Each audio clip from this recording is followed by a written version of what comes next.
Assalamu alaikum. Dövran Video kanalının ehvan muştokları, telegörçüler. Biz sizlerin yine de Qaravun kafesinde Dövran Video stüdyosuyla birlikte men təşkil edildi. Hem de yanımda Qaravun kafenin menajeri Abdullah. Mehriban dostlar, biz size tədirlik var.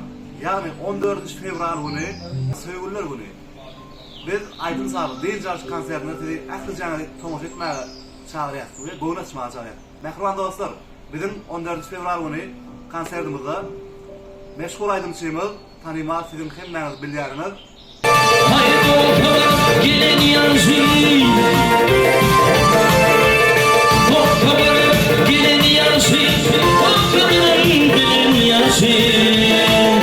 Maksat söyürüp hem de İnni sen men kidelinni Ataş Davul ikisi birlikte şovkullu Deyincaş Aydın Sabı konserine geçiyor. Şimdi yani koşmaça bizde tədirlik var. 14 fevrala yani Söygüller gününe. Abdullah, sen eşit otuyorsun, sekreter buldun, bilet koyup otuyorsun, konkurs var diye. Sen Grand Prix ne mi? iPhone 15 Pro. iPhone 15 Pro. Yine de koşmaça prizler mı var? Biletim sana 180 sana. 180 tane bilet var. Dostlar, katnaşın ekranda görülen telefon belgesini can edip, gençliğin malumatı arkayı sorak bilen. Qaravun kafenin koyan konkursunda iPhone 15 konkursunda başka da oyunlar vardır. Edişimiz yani 180 tane bilet. Netip kodu 14 fevrala çelli. Siz bilen biz satırıp kurtarıp kireceğiz. Eğer satırıp kurtarmadı konkurs, kaçan satırıp kurtaran günü konkursu koyacağız.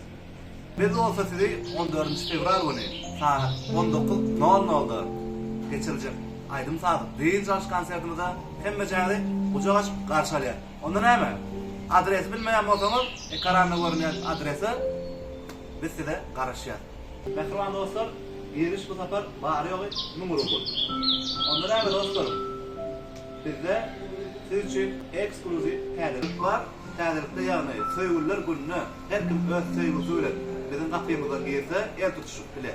Kapıdan girene 2 adama bir bilet boğut.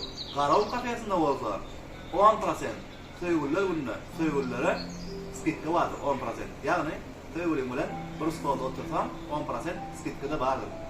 Bu sefer konser vapşı başkaça olacaktır. Sizin fikretişiniz benim haftalık olacaktır. Men ne olsa siz için şokullu konkurslar yar yani. Söygüller gününe, Söygüllerine öğrenlerim. Dövran Video, Qaravun Kafe, Tercih Edvalli, Abdullah.